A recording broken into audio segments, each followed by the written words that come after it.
Mr. President, over the past, well, first of all, let me just agree with the senator from Nebraska. She's exactly on target here.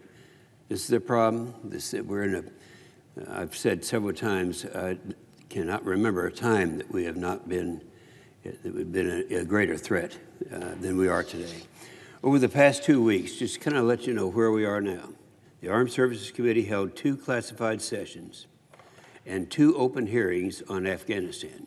That's the committee that made these, actually had these in their schedule.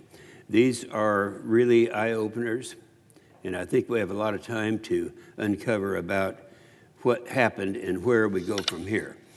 First, we heard from General Miller, the commander on the ground in Afghanistan through July. He went up to July period of time. Then we heard from the Pentagon's top policy official, Colin Kahl. In open testimony, we heard from Secretary of Defense Austin, the President's top military advisor, General Milley, General McKenzie, who is in charge of the combatant command that oversees the Middle East. We also heard from 2 outside experts with decades of experience following Afghanistan and the region. Here's what we learned. I'm going to list these things. There are actually 7 things that we learned. This is very significant. One, we learned that top military leaders advised President Biden to keep at least 2,500 troops. Now, the president came out and said that wasn't true, and yet every military person who's offered testimony has said, yes, that's exactly true. They all recommended to President Biden to keep at least 2,500 troops in Afghanistan. If not, then you know what results are coming from that, and you know what we're living with today. Now, this advice goes counter to what President Biden told the American people back in August. He said his generals did not advise him to leave troops there. Now we know that that's just not true. And we know that he said that and he misled the American people. This is the very significant point. The second thing, out of 7, we learned that al-Qaeda was never gone from Afghanistan. As Biden says, they were there all along, and they were a big part of the Taliban's victory. Now they're focused on external operations. Al-Qaeda and ISIS could be able to strike America's soil as soon as a year from now. That's striking us on our soil, here in America. Even worse, the withdrawal of Afghanistan was a shot of adrenaline in the arm of the radical Islamic terrorists everywhere. They're now having a victory to point to. The third thing, we learned that by completely withdrawing from Afghanistan, we nearly zeroed out our capabilities to strike those same terrorist organizations. We understand this. Not many people would disagree with this. General McKenzie said he was not confident that the United States would be able to prevent al-Qaeda or ISIS from using Afghanistan as a launching pad for terrorist activity. And here's why. And this is important. The administration isn't talking about this. Afghanistan poses a unique set of challenges. It's landlocked. We don't have any bases nearby. And this was driven home by our senator a few minutes ago from Nebraska. Our generals confirmed that it's extremely difficult and costly to get the intelligence and conduct the types of operation the president said he would do. And this came from all of the military leaders. Let's not forget, we still have killed the terrorists directly responsible, have not killed the terrorists directly responsible for the attack that killed 13 United States service members. Just imagine that. They're still out there. President Biden decided to put the Taliban in charge, hoping they'd change. The first thing they did was broadcast a video on Afghan national TV saying the United States deserved the 9/11 attacks. Turns out that the Taliban is the old Taliban. They haven't really changed a bit. And what this means is that Afghanistan is now the safest place in the world for radical Islamic terrorism. We're at greater risk and we're less safe. The fourth thing, out of 7, we learned, and I quote General McKenzie directly, the war on terror is not over. And the war in Afghanistan is not over either. But President Biden told the American people that, told the whole world that the war is over. We know better than that. Evidently, the terrorists didn't get the memo, as General Milley put it. Al-Qaeda is still at war with us and never has not been.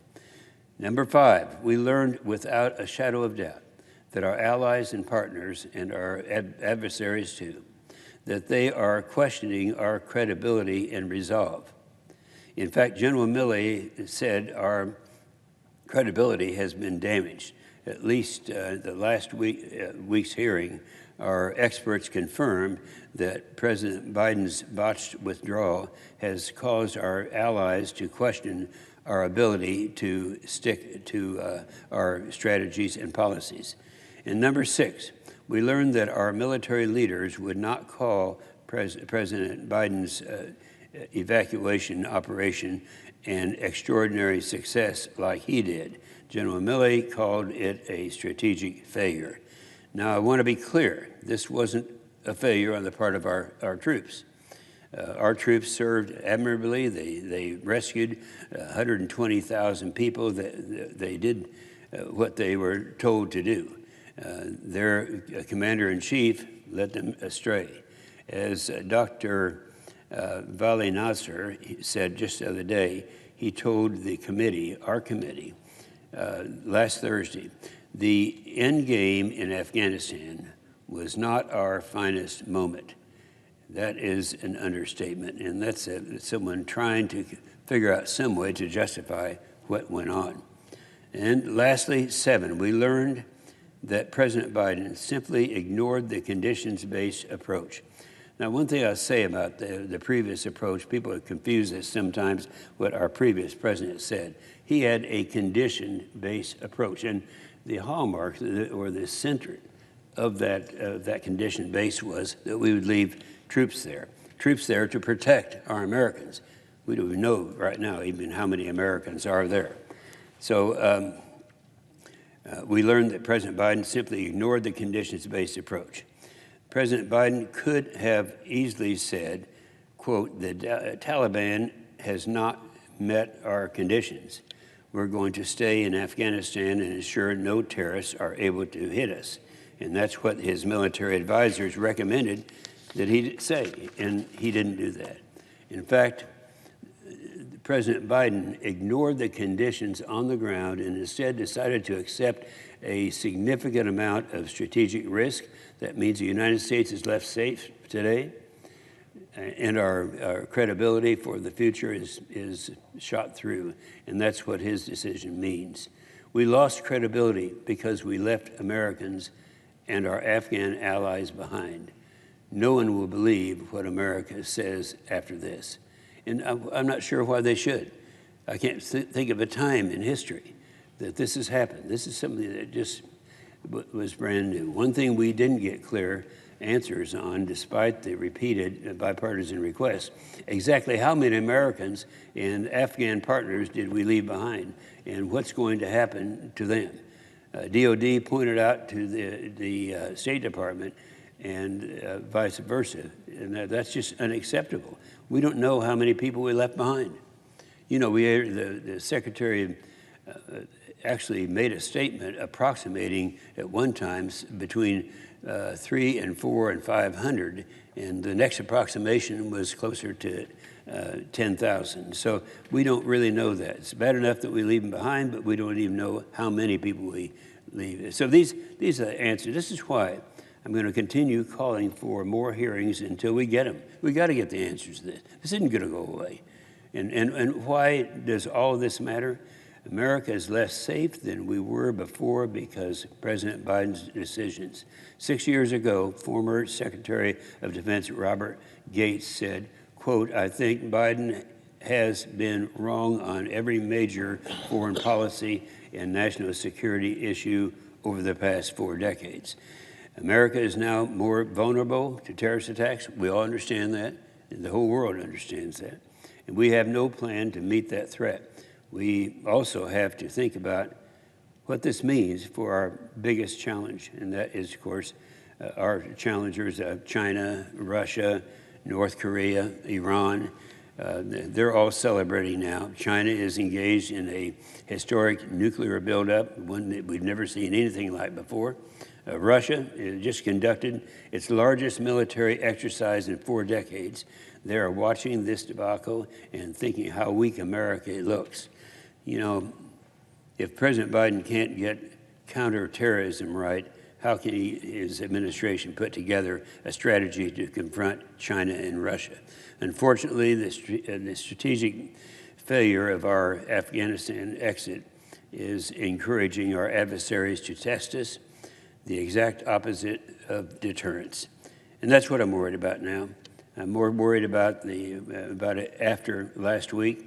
That's why I'm going to keep fighting for more open hearings so that the American people and our adversaries and our enemies and our friends will understand what it's all about, and this would be the real America, not what they experienced recently. So that's why I continue to push for adequate defense funding to make sure that we prioritize nuclear modernization and to pass this year's NDAA as soon as we can get it to the floor. And by the way, this is the one bill that I have every expectation we will get. The NDAA, the National Defense Authorization Act, is one that we have passed for 61 consecutive years. I have every expectation that we will do it now. I don't like the idea that the Democrats are putting this off and as if there is a threat out there. I don't think that's going to happen.